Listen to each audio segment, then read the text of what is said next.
Vamos a hablarlo directamente con nuestro columnista económico, Horacio Robelli, que como siempre tiene la amabilidad de atendernos. Robelli, muy buenos días, ¿cómo te va? Buen día, muchas gracias por la comunicación. Saludos a ustedes dos y a todos los amigos de Formosa.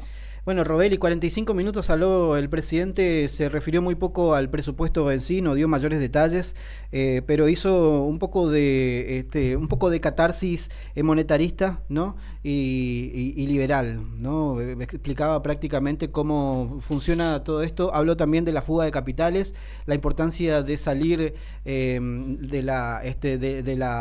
una posible zona de default, ¿m? Y poder lograr nuevamente el crédito internacional. ¿Qué análisis haces vos? Bueno, en primer lugar, el presidente Milei, el discurso que hizo tiene poco que ver con el proyecto de ley de presupuesto. No lo leyó. Hay Ujú. inconsistencia clara. Una, la que está mencionando vos. Está hablando de cosas que después en el presupuesto, en el proyecto del presupuesto, no se toca, no se. Tal vez la más flagrante, la más fuerte, es que él vuelve a insistir que el gasto público tiene que ser, el gasto público consolidado, nación, provincias y municipios, tiene que ser el 25% del PBI. Como es en Paraguay o como es en Chile, que son países donde el Estado no tiene una fuerte, hace muchísimos años, que el Estado no tiene una fuerte presencia en la economía de su país. No es el caso de Argentina, donde siempre hubo un Estado y muy fuerte porque es un Estado que, como decían bien ustedes en la introducción, asiste a la población, sobre todo, por ejemplo, en el tema previsional. Bueno, acá la primera inconsistencia que dice que tiene que ser, no dice cuándo, pero repite Ujú. la misma cantinela que dijo desde antes de asumir la presidencia, después de ese acuerdo de mayo que se firmó en julio en la Casa de Tucumán, el 9 de julio a la madrugada Sí. en la Casa de Tucumán. Bueno, ahí dice que tiene que ser el gasto público solamente el 25%. Nosotros no tenemos todavía el consolidado del año 2023, pero sí tenemos el 2022. El total del gasto público en el año 2022 fue 43,4%, de la cual la nación gastaba 24,4% y las provincias 15,7% del PBI. En el año 2022, que es el último consolidado, el conjunto de las provincias representaron el 15,7% del Ujú. Producto Bruto Interno y en los municipios 3,3%. Y él pretende, lo dijo, por eso te digo que no leyó el proyecto y te voy a decir por qué. Él dice que hay que reducir el gasto en las provincias en 60.000 millones de dólares. Eso sería 12,7% del PBI. Recordad que el PBI actual es de 470.000 millones de dólares. Reducir 12,7 y las provincias gastaron 15,7. ¿Qué van a gastar? Solamente el 3%, el conjunto de las provincias.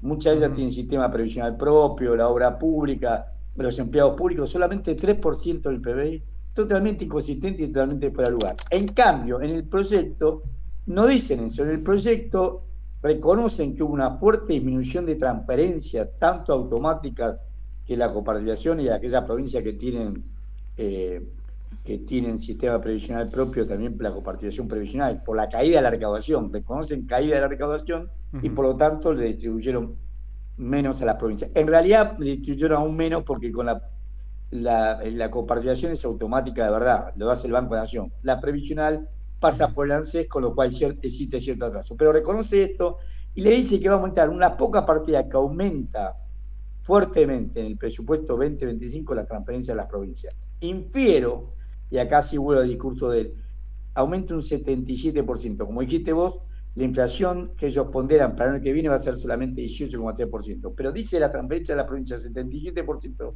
para que Ujú. firmen el proyecto, porque antes, él en el discurso lo dice, van a priorizar siempre el pago de los intereses de la deuda. Esto es, si Sí. no están los ingresos, ellos llaman el ahorro fiscal, pero el ahorro es para pagar la deuda. Entonces, si el Claro. ahorro fiscal no alcanza el ahorro fiscal, no importa los demás gastos. Lo dijo claramente Milei. Se van a reducir Entonces, todos los gastos. Discúlpame, ¿qué me decís? sí, sí, entonces Robelli apuntan básicamente a esto, a reducir gastos y al ahorro. Y para el 2025 venimos con un panorama de mucho más ajuste. De más ajuste, mira, pero con claras inconsistencias. Yo te digo algunas inconsistencias. Dos Sí. grandes macros, que son los supuestos. Ellos dicen que el Producto Bruto Interno este año va a caer 3,8%. Tal vez sea más, pero ellos dicen 3,8%. Pongámosle que sea cierto. ¿Cómo hace para pasar de una caída del Producto Bruto de 3,8% a crecer el año que viene 5%, cuando ellos reconocen que la inversión interna bruta fija, que es un deal of error, O sea, invertir en máquinas, en equipos, en ampliar la capacidad instalada del comercio, la construcción. Cae este año 22,2%, es una de las caídas más graves de inversión. Esto pasó, por ejemplo, en la crisis del 89 o en la crisis del 2001. Solamente en crisis cayó estamos en una crisis igual. Cae la inversión interna bruta fija un 22,2%, lo reconocen ellos, y sin embargo dicen que va a crecer el año que viene 9,9%. Aunque crecía 9,9%, no es compatible con que el producto crezca 5%. Saca la primera inconsistencia macro. La segunda inconsistencia macro, ellos dicen que el tipo de cambio va a hacer crecer solamente 18,3%, lo mismo que la inflación. Esto es, ellos suponen que el último día hábil de diciembre de este año, el tipo de cambio va a estar a 1.019 pesos con 9 centavos, con 90 centavos, perdón, 1.020 pesos. Y que el tipo de cambio en diciembre, el último día hábil de diciembre, el 2025, va a estar a 1.207 pesos. Sí. Crece solamente 18,3% que la inflación. Y acá viene la inconsistencia. En este momento, ellos están devaluando el tipo de cambio oficial un 2% mensual, pero la inflación va arriba del 4%. Por ejemplo, el mes pasado fue del 4,2% en el mes de agosto. 4. Entonces, por eso el carry trade, por eso la bicicleta financiera, se quedan en títulos públicos ajustados por inflación, porque ganan más de 2 puntos de interés en dólares. No importa la inflación, ellos no sufren inflación. A ellos les beneficia la inflación, porque la inflación, al ser 4,2 y a ellos, y la devaluación 2%, ellos pueden comprar 2,2% más dólares que antes. O sea, los que no ganan en Estados Unidos, la tasa pasiva, la que le pagan a los depositantes, apenas es el 1,1%. Apenas supera el 1% de interés anual. En Estados Unidos, recordad que la prime rate, la tasa activa, es 3%. O sea que la tasa anual que pagan los bancos a sus depositantes es 1,1% anual. Y estos acá, en un mes, ganaron, el mes pasado ganaron 2,2%. Y ahora dice que no, que va a crecer el tipo de cambio lo mismo que la inflación. Se acabó la bicicleta financiera. Se van en mandada, porque ninguno se va a quedar en títulos públicos ajustados por inflación si crece lo mismo que el dólar. Prefieren quedarse con dólares. Bueno, hay una segunda gran inconsistencia. Y después tiene inconsistencias en el gasto, la más grave que veo, el gasto público, según la cuenta de inversión. La cuenta de inversión es el ejercicio fiscal terminado, que eso sí, en la Nación la presentó. Todavía las provincias, no todas, algunas se lo presentaron, pero todavía las provincias no lo presentaron y los municipios menos. Pero la Nación sí lo presentó, se llama cuenta de inversiones, el ejercicio fiscal terminado del año 2023. El gasto público de la Administración Nacional fue 22,75% del PIB. Y él dice que en el 2020, la planilla de presupuesto dice que el gasto público es 15,3% en el 2024 y 15,2% en el 2022. Redujeron en más de 7 puntos, es una barbaridad, 7 puntos son 50.000 millones de dólares. No se redujo, por más que él diga que echó 31.000 ñoquis, según él, 31.000 agentes públicos, por más que paró toda la obra pública, no alcanza los 50.000 millones de dólares. Ahí hay una gran mentira. Ahí es cuando no se entiende, Robeli. ¿Por qué hacen si hace faltante de dólares y lo reconoce el propio Milei, ¿por qué ajustan pesos cuando tenemos faltante de dólares? Bueno, lo que pasa es que nosotros con pesos compramos los pesos para pagarlo en dólares. Claro. Él, sin embargo, cuando se refiere al pago de los intereses, se refiere en pesos, pero después lo cambia al tipo de cambio oficial, que es en promedio alrededor de 1.200 pesos, porque 1.207... esa era la última manganeta que hicieron ahí el viernes en conferencia de prensa. Bueno, por eso mismo te estoy contando que él ahí utiliza el tipo de cambio oficial, y eso sí, ese dato se lo pasa a un promedio, que es un poco menos de 1.200 pesos para todo el año que viene.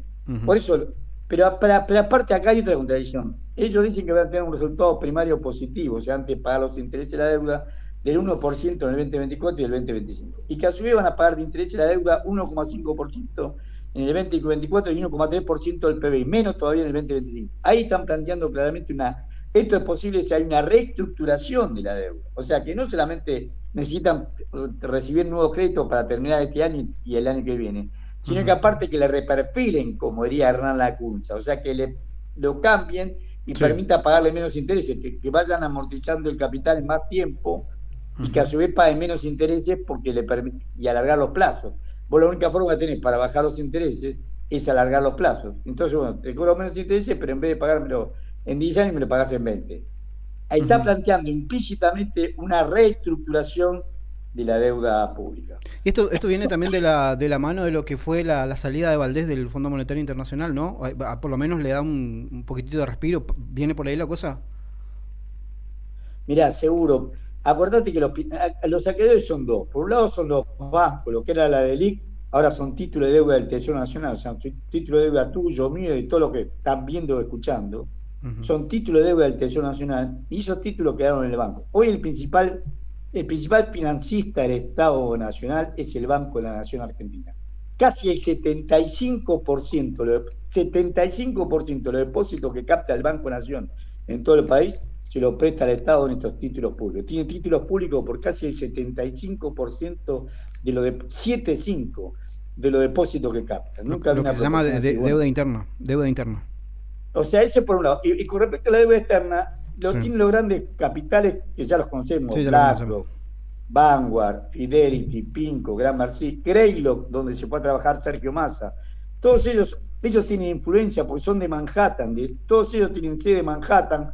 No es casualidad que Caputo y Bausili, que tenían una consultora que se llama Anker Latinoamérica con sede en Manhattan, los principales clientes sean estos grandes fondos de inversión. Por eso lo pusieron a Caputo como ministro de Economía y a Bausili como presidente del Banco Central. Lo ponen estos grandes grupos. Y por eso también es por eso tan importante para el presidente lo que va a pasar con el tema de los vencimientos de deuda, que es importante. Hace mucho acordar a lo que decía en el gobierno de Avellaneda, decía millones de argentinos van a economizar hasta su hambre y sobre su sed para responder los compromisos con los mercados extranjeros. Y es lo que están haciendo, es lo que piensan seguir haciendo. Ahora, ¿qué pasó? Que estos grupos tienen influencia directa en Estados Unidos, sobre el gobierno de Estados Unidos. Están esperando que este gobierno va a hacer este plan de ajuste y la mentira del presupuesto le sirve hasta el 20 de enero del 2025. Ahí va a cambiar la situación. ¿Por qué? Porque ellos lo que están esperando es que asuma quien asuma Harris o asuma Trump, ellos van a influir estos grupos, estos acreedores, no la Argentina, los acreedores de la Argentina. BlackRock, Vanguard, Fidelity, Pinco, Gramercy, Greylock, todos ellos van a influir sobre el Fondo Monetario Internacional para que no aumenten la deuda, más deuda para vos, para mí, para todos los que están viendo y escuchando, más deuda, aumente la deuda. Y con esa deuda cobrarse ellos y reperfilar la deuda, reestructurar la deuda. Eso es lo que uno ve implícitamente del discurso de Milei, de la presentación del presupuesto y lo que están tratando de hacer. Llegar al 20 de enero del 2025, cambio de gobierno y pedirle al gobierno de Estados Unidos que influya el Fondo Monetario, el 16,1% de la decisión del directorio del Fondo Monetario Internacional lo tiene Estados Unidos. Es el único que tiene poder de veto. Entonces, como hizo Trump la otra vez, ampliarle el crédito en 10.000 o 20.000 millones de dólares, que aumenta la deuda pública. Con esa plata se cobran los acreedores y reestructuran la deuda, porque ellos no quieren solamente cobrar intereses, quieren cobrar intereses, pero lo que más quieren es quedarse con el petróleo, con el gas, con el litio, con los minerales raros, con el oro, con el cobre, con toda la riqueza natural que tiene Argentina. Pero ya tienen el RIGI o no. O sea, la normativa, no digo que ya tienen el RIGI para eso, ya normativamente ya pueden hacer el eso. RIGI ya tiene el régimen legal para hacerlo. Sí. Y ahora lo que necesitan es instrumentarlo ellos. Y para instrumentar, pues fíjate lo que decían ustedes, no hay inversión pública, no hay gasto público en obra pública en el presupuesto, es mínimo. O sea, la gran reducción presupuestaria para ellos se da en que no, como hicieron este año, no hay obra pública. Entonces, la obra pública, como no está, la va a hacer el sector privado. Ellos, el discurso, la síntesis del discurso de Milei es: el Estado va a hacer lo mínimo indispensable. Va a verificar las variables macro, que para él es la estabilidad monetaria y cambiaria, que hay que ver cómo la consigue. Por lo menos la pusieron en el presupuesto. Conseguir superávit fiscal y superávit comercial, también está puesto en el presupuesto. Después mantener la seguridad interna, como sea, garrotazos, pegándole a una chiquita de 10 años, o tirándole gas pimienta a una chiquita de 10 años, pegándole a los jubilados. Van a mantener, eso es lo que ella, y después todo lo más lo tiene que hacer el sector privado o los gobiernos subnacionales. Con lo cual él queda reducido a hacer esto. Y esto es que darle la prioridad a que el sector privado invierta y haga lo que ellos quieran. Ahora, Robeli, también hay una cuestión, ¿no?, que es la coparticipación que reciben, ¿no es cierto?, las provincias, que también claramente se redujo, pero podría reducirse aún más. ¿Vos creés que esto podría llevar a un juicio político? Digamos que alguno de los gobernadores podría llevar a la justicia esta situación. Solamente creo que los 4 gobernadores de Unión por la Patria podían presentarse ante la justicia. Solamente los 4 gobernadores de Unión por todo lo demás están de alguna manera u otra atados al destino de Milei. atados al destino de Milei. Entonces Milei sí va a hacer con lo que quiere la provincia. La pregunta tuya es totalmente válida, es así. Es Sí, más, en el tema, ellos aparecen aumentando las provincias porque reconocen que le bajaron, pero es para que firmen el proyecto. Hay dos partidas que aumentan en el presupuesto.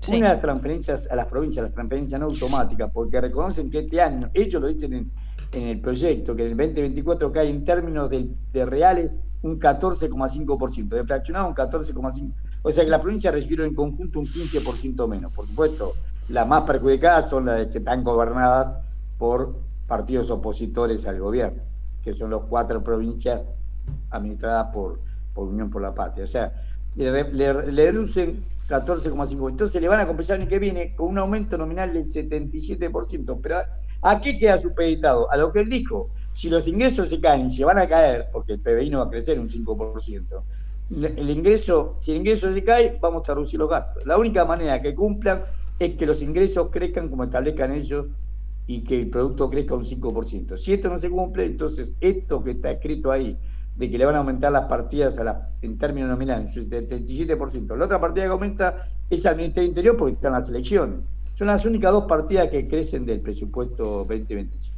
Exactamente. Y ahora hay otra cuestión también que está ahí viendo qué onda, cuál será su destino, que es el presupuesto universitario, que ya Milei lo dejó a las claras de que lo va a vetar nuevamente. Pero vos creés que, o sea, haciendo un análisis, ¿vos creés que va a tener el mismo destino que lo que pasó con jubilados? O sea, que finalmente después va a volver a la Cámara y van a volver a negociar con Milei, diputados y demás, y no va a tener, digamos, un buen destino este presupuesto. Bueno, pero eso depende de la población y depende de los dirigentes sociales, gremiales y políticos que hagan tomar conciencia a la población de la necesidad en que estamos. Yo tuve una marcha el miércoles 11 de septiembre. Si éramos 10.000 personas es mucho, por eso nos apalean, porque éramos pocos.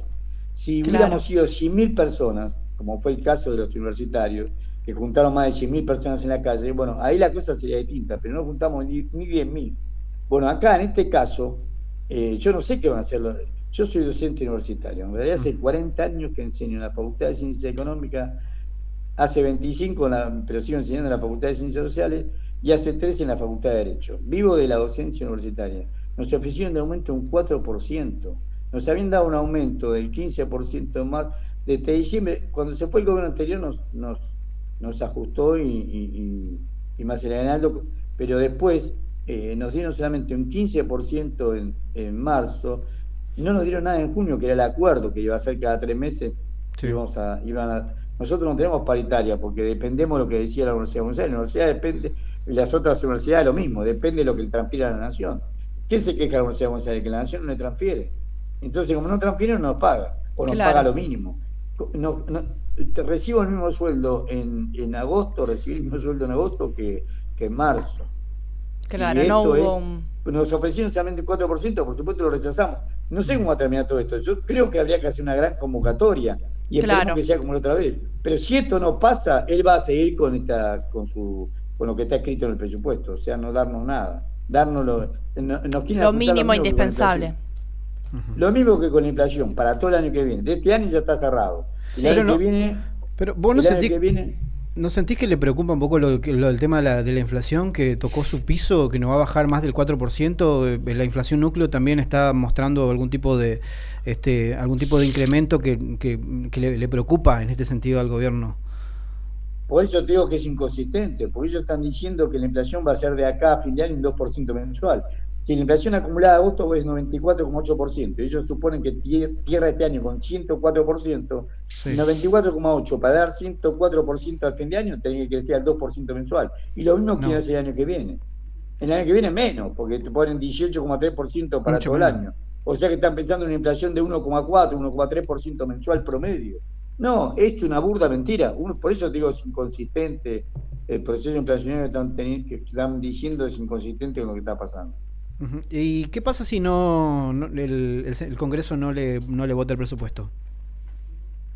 Y lo va a ejecutar igual a manos militares, porque tiene el decreto, mientras tenga el decreto de necesidad de urgencia 7023 vigente, Sí, es verdad. primeramente, antes de rechazar esto, el diputado tendría que dignarse a tratar el rechazo del Senado de la Nación del DNU 7023. Si vos no rechazás, porque ahí sí que no puede haber veto, porque es un DNU. El DNU puede haber veto en leyes, pero en los DNU no. El DNU, Claro. si es vetado por el Congreso de la Nación, tiene que aceptar ese veto. Como Tiene que pasó con el aceptar el tema veto. de los fondos de la CIDE, que lo vetaron, que lo Ah, no sacaron. ahí no te escuché, No, repetime por digo favor. que el Senado le bajó el decreto de necesidad de urgencia que aumentaba el presupuesto a la CIDE, Sí, bueno, pero pará. por Ese ejemplo. sí ese también hay que ver qué va a hacer él. Porque si esto es así, ese sí porque ese lo sacaron.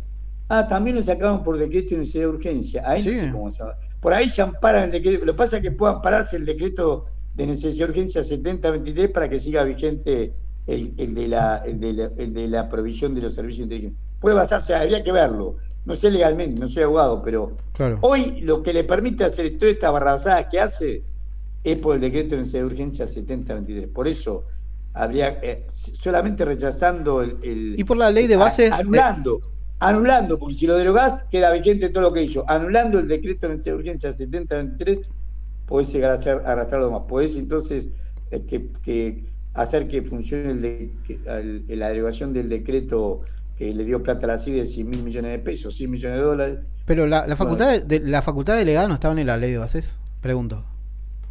¿sabes que no te escucho muy bien? ¿Qué me No, decís? digo que las facultades delegadas no estaban en la ley de bases. Bueno, pero el decreto de necesidad de urgencia es en sí mismo una facultad delegada. Sí, Sí, no sé, sí, sí. la otra también quiere hacerlo por ley, pero el decreto de necesidad de urgencia es una suma de facultad delegada. Por eso te ampara siempre en este decreto para hacer la barrabasada que hace. Porque tiene ese decreto, mientras no se delegue ese decreto, él va a marcar a manos militares. Por eso te digo que no importa lo que puedan decir las leyes, porque él se va a agarrar siempre ese decreto como marco. Ya de hecho ha avanzado con normas internas en base al decreto de necesidad de urgencia 7023. Mientras no se anule, porque si lo derogás, queda vigente todo lo que hizo hasta acá. Hay que Claro. anular el decreto 7023. Y para eso, así fue como lo trató el Senado. La sanción del Senado de la anulación del decreto 7023. Y diputado ni siquiera lo trató, nunca lo trató. Perfecto. Robeli, muchísimas gracias. Gracias por tu tiempo y poder dialogar con nosotros. Muchísimas gracias a ustedes por la comunicación. Nos vemos el lunes que viene. Nos vemos. Horacio Robeli, nuestro columnista económico, dialogando con nosotros acerca de todo lo referido con respecto al presupuesto 2025. Él dice, hay una incongruencia